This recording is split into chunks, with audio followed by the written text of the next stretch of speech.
there everybody, this is Robin with Creative2xmom, and in today's video we're going to continue on with our preschool series and talking about social skills. So welcome back to my channel. My name is Robin and this is Creative2xmom. This channel is all about homeschooling, parenthood, and thriving in the day-to-day. And today we are going to continue talking about preschool. A couple of months ago I started talking about some of the ways that we taught preschool in our homeschool, and today's topic is going to be about socialization, social skills, those skills that your kids need to go out into the community and really thrive. So grab a cup of coffee, grab whatever you need to get through this one, and let's get started. So social skills. I think that is one of the biggest learning objectives for preschools. Teaching your kids how to socialize, how to interact with others, how to function in society. And honestly, I think that homeschool and being at home is one of the best environments for learning those social skills. I think it's so funny that we as homeschoolers still hear the question of what about socialization? And I think I would pose to you, do you want your kids to act like other 3- and 4-year-olds when they're 15, 16, 17? Or do you want them to really have more mature socialization skills? And so that's what we're going to be focusing on in our homeschool. So preschool social skills. What are some of the social skills that your preschooler needs to be working on? And I would say that these are social skills that all of us need to be working on. I, as an adult, and I even have teenagers that are still working on these skills. So the first one would be using please and thank you, and that is just a very general parenting thing that we do. We teach our kids to say please, thank you. We teach them to not be demanding. We teach them to be polite in their interactions. So learning to say please and thank you with others. The next one is taking turns, and this can be very easily taught through board games. We are a big game schooling family. We love our board games. So getting the siblings around the table and playing a board game together, having mom and dad play with a child. If you have an only child, this can still easily be taught through mom and dad playing with them. I love board games for a lot of the social interaction, like taking turns. It really teaches that. Patience would be another one. Waiting for your turn, waiting to get to the end of Candyland, waiting to make it out of start and sorry. Sometimes you really get stuck in start. So taking turns, learning patience, learning self-control would be another one that falls easily hand in hand with this one. Learning self-control to wait for their turn is that patience skill again. Learning self-control from mom and dad when they say, okay, this is playtime, now we're going to transition, giving that time warning of transition into some more structured learning time, learning that self-control skill to be able to sit down, to have some focus, to have some patience to work through that learning time. The self-control of controlling their tongue, saying please and thank you, self-control of waiting while maybe mom is preparing lunch. It's not automatically ready like it might be in a cafeteria type setting. Having that control and being able to talk through that with your preschooler so that they know this is now the time that we do this. This is now the time that we wait patiently. Those are all skills that work really hand in hand with each other.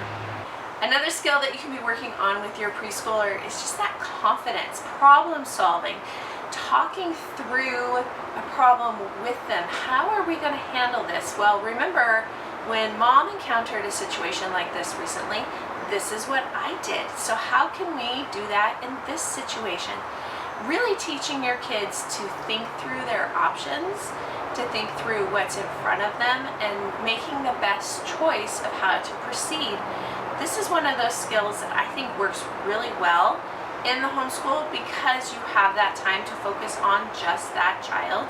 In more of a classroom setting, they might not have that opportunity to talk through it with an adult where they could at home.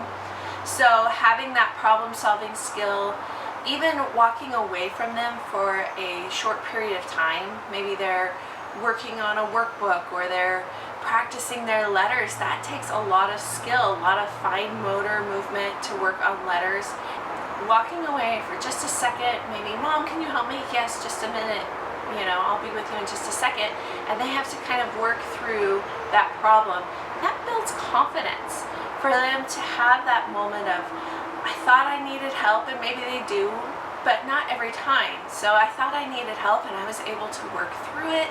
I was able to find a solution. Having that time to just really think through logically a little bit and building their confidence for the next skill. Going hand in hand with that is a little bit of independence. Now, I wouldn't work on independence necessarily very strongly with your 3-year-olds. With your 3-year-olds, they still really need Mom and Dad there. They still really crave that attention, and they are so young, they're so little.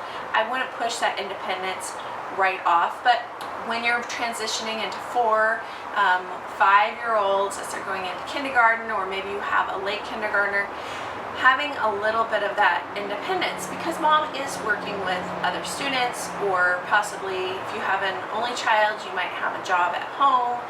So slowly transitioning into that independent period again goes with the problem solving and building confidence that they know that they can do it, and if they really had a roadblock, that you're there to help them. Sharing. Now, this is a big one, and I think that this is so well taught at home, again with older siblings or with cousins or even with Mom and Dad. Learning to share things, learning to share possibly you are working on a project together and you both need the scissors, or you both need that red crayon. Learning to take turns with the other people that are in their life and learning to share. This is one of those things that I worked with my preschoolers because I wanted them to have that opportunity to do what they wanted to do, to create the artwork that they wanted to create, to have the experiences they want to have, but also to know that there are other people in their community, there are other people in their family, and they need to share the things that are in our home. I think this is one of those things that's great about homeschooling, because a lot of times we have a communal basket of crayons, or we have, a couple of rulers put away in a drawer, and you have to wait your turn and share with others. That's not something that you can just hang on to for yourself, is that you're sharing with other people as this goes along. And the last social skill that I want to mention is respecting your belongings, respecting the property of the home, respecting the fact that we all do use those school items.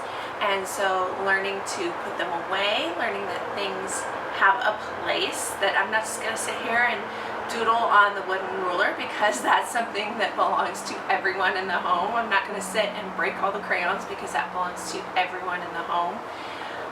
Just respecting property, respecting their own property, because sometimes they do have their own school supplies, and respecting the property of others, making sure that things get picked up, that the home looks nice at the end of the school day. So that's one of the things that we will do at the end of our school day, is I will give them age-appropriate chores to help clean up, to help make everything look nice as we transition our dining room back into our dining room, and taking care of what we have, making sure things are neat and tidy and picked up, and just respecting our property. So those are some of the social skills that we try to teach in preschool, and some of the ways that we try to teach them. And really, I think that homeschool is so adequately, just naturally prepared for teaching a lot of these social skills, because they are coming from Mom and Dad, and vice versa. Sometimes in those preschool years, we are learning our own set of patience. We are learning our own set of just letting our kids go, letting them have independence and learning problem-solving skills. If you have anything else to add to the list, I'd love to hear it in the comments below. Let's keep the conversation going and learning from each other. I hope you guys enjoyed this video, and we'll see you next time. Bye, guys.